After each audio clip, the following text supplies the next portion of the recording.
Me acompaña acá a mi derecha Luciano Bilbao, que lo está tomando la cámara. Muchas gracias por venir al programa. Muy buenas noches. Y a ver, ¿cómo te diría un chico joven? Te diría, ¿y la inflación qué onda?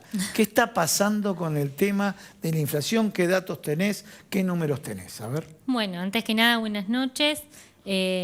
Tenemos hace días lo que fue el dato de la inflación de abril, con un 6% y una inflación interanual del 58%, una inflación alta, ¿sí? Si bien en marzo fue más alta, de un 6,8%, se esperaba que la inflación de abril sea un poco más baja de lo que finalmente terminó dando, ¿sí? Si analizamos qué es lo que pasó hacia adentro de los rubros, ¿sí? Siempre decimos que, bueno, que en Argentina la inflación es multicausal. Y esto también nos lleva a tener que analizar rubro por rubro qué es lo que está pasando, porque Bien. no hay un factor único, digamos, que determine que la inflación haya sido del 6%, sino hay que ver rubro por rubro qué es lo que pasó. Yo sé que tenés ahí un detalle de rubro por rubro, y vos sabés que la televisión a veces es tirana. Te voy a decir desde afuera qué me dio bronca. Mirá lo que te digo, y después qué me dio bronca. El aumento significativo del rubro prendas de vestir y calzado. ¿Lo tenés por ahí? Sí. Este mes la inflación fue del 9,9% y un 73,4% anual. Bien. O sea, entonces, ¿por qué digo medio bronca y yo te escucho a vos?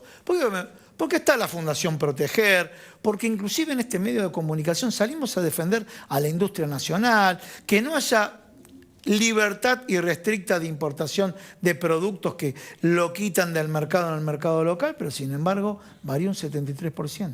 Sí, está a ver una inflación interanual muy por encima de lo que viene siendo el promedio general y además, como vos decías, a ver, es un rubro que está protegido por políticas públicas, tienen políticas de protección fiscales. En marzo se había alargado lo que era el plan Acción Moda, ¿sí? Donde había una serie de prendas que se iban a vender a un menor costo. Y además que esto viene sucediendo mes tras mes, ¿sí? La inflación de enero, la inflación de febrero y la inflación de marzo vienen siendo verdaderamente altas. Y para comparártelo, lo mismo viene pasando con el rubro restaurante y hoteles, ¿sí? Las inflaciones interanuales son iguales.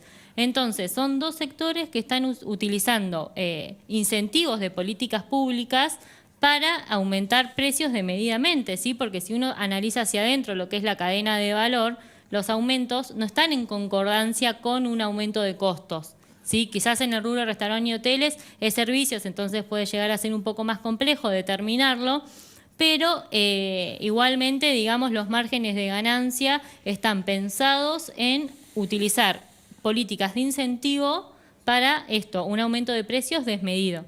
Bien, clarísimo. Ya hablamos de dos rubros que yo te planteé, te cambié el orden, dije, me dio bronca el tema de calzado y vestimenta, vos agregaste el tema de gastronomía. Yo digo, gastronomía es algo que es una variable que uno dice, salgo, algunos comentan los días fuera, otro una vez por semana, otra vez y bueno, cambiarán la frecuencia. Mientras que ropa de vestir y calzado, con todo lo que hay, el programa Proteger, todos los programas, le cerraron las importaciones para que no compitan de manera desleal. Digo, si me vas a poner un 73, te abro las importaciones para que por lo menos sigas el ritmo inflacionario, ¿no? ¿Qué otro rubro tenés? Yo sé que hay un tema al día de hoy con el fideicomiso del trigo, y hubo un aumento ahí de unos rubros del 12%, unos aumentos importantes vinculados a los subproductos, ¿no? Sí, así es. Bueno, el rubro alimentos volvió a dar alto, no tan alto como meses anteriores, pero sigue en un promedio alto. Lo que sí ahora, a diferencia de lo que fue el mes pasado, el problema no lo tenés con lo que son los precios regulados, ¿sí? Con precios cuidados y la canasta básica que largó el gobierno, sino lo tuviste con panificados, que tuvo un aumento promedio del 10,7%, con carnes, con el aceite y con lácteos. ¿Sí? Entonces pudimos solucionar el precio de lo que fueron estas canastas básicas a través de precios cuidados, cortes cuidados, pero ahora tenemos que poner el ojo en lo que son los precios no regulados, ¿sí? En panificados en particular tuviste un problema con la implementación de lo que es el fideicomiso al trigo. Finalmente no se terminó de implementar. ¿Qué pasó? ¿Hubo resistencia por parte de las grandes molinos? Sí, a ver, las grandes molineras están reunidas en federaciones. La federación no se puede inscribir como tal a lo que es el fideicomiso del trigo, sino que lo tienen que hacer, digamos, los productores los por separado. Participantes de las molineras, sí. Claro, eso...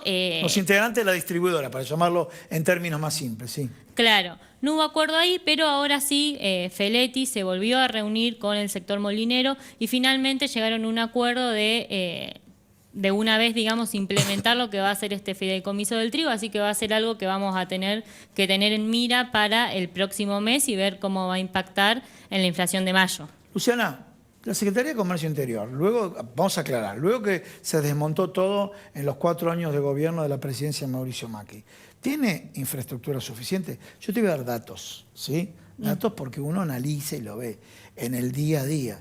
Hay productos, el primer dato que uno verifica, está el valor del precio cuidado, vas a la caja, no se cumple. Otro dato, el precio cuidado está a la mañana, otro dato, ponen 4 botellitas, está vacío el resto de la góndola. Entonces digo, bueno, está pasando esto, quiere decir que no hay control. Peor, algunos productos de precios cuidados, cuando ves el precio por litro o por kilo, el mismo producto, el mismo proveedor, está más barato el que no está en precios cuidados. Entonces yo cuando veo estos datos, esta falta de consistencia, digo, ¿qué está pasando? ¿Le falta un equipo completo para que pueda monitorear? Porque si no, pierde credibilidad. Se junta Feletti y de ahí para abajo se desdibuja todo. Así es, justamente la semana pasada hubo varias denuncias sobre esto de desabastecimiento en los supermercados, mal etiquetado. Mal etiquetado. Sí, que también es otro problema porque el mal etiquetado, la gente va y no encuentra verdaderamente el producto.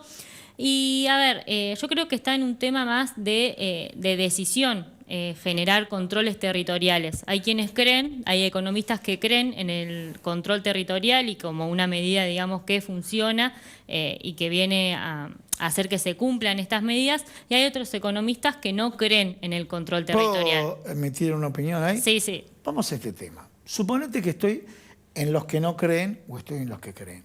Cuando la inflación ya supera el 60%, déjese embromar, muchacho. Hay que ir atrás y mirar y preguntarle, no estás hablando, no me estás justificando el 3% de diferencia.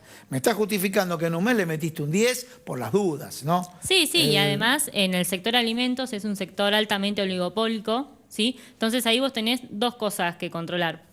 Por un lado, esto, ¿sí? Controles territoriales para que son para también lo que son los almacenes de cercanía, ¿sí? No solamente los supermercados. Recordemos que ahora tenemos canasta de productos para los supermercados, pero también para los comercios de proximidad. Sí. ¿Sí? Por eso en esto Feletti había dicho que se iba a reunir con lo que son las secretarías de comercio de las provincias para que ellos también articulen para que funcionen con los municipios, porque verdaderamente es un control más arduo. ¿Está caminando eso? ¿Sí? ¿No está caminando? La verdad es que no hemos tenido noticias de que se esté controlando esto en los comercios de proximidad. ¿Sabes por qué lo digo? Hasta el día de hoy. ¿Sabes por qué lo digo? Porque es una idea que puede ser razonable, para unos mala, para otros muy buena. Y yo digo razonable, de pronto termina no siéndolo porque se enuncia y no se concreta, ¿no? Sí, no, además tenemos, digamos, muestras, cuando en su momento con el gobierno de Cristina Kirchner se largó el programa de precios cuidados, había un control territorial que efectivamente funcionó. Se ¿sí? desmanteló esa estructura. Esa estructura se desmanteló, sí, sí, pero bueno, habría que pensar en algo parecido para por lo menos este periodo, ¿sí? Sí, sí.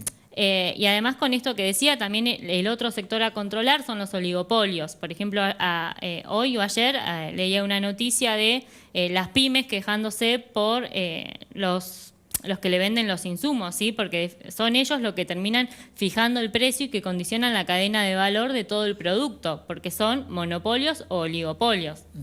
Bien, clarísimo. Tenemos mucho más, mucha tela para cortar, pero lo dejamos para otro programa. ¿Puede ser? Perfecto. Muchas gracias por venir. Primera vez que está acá, una joven economista del Centro de Economía Política Argentino. Siempre ha venido a Hernán Lecher. Ustedes saben que, bueno, que es muy conocido ese tiempo, pero como cuando Cristina Fernández lo mencionó hace poco, es como que tomó más visibilidad.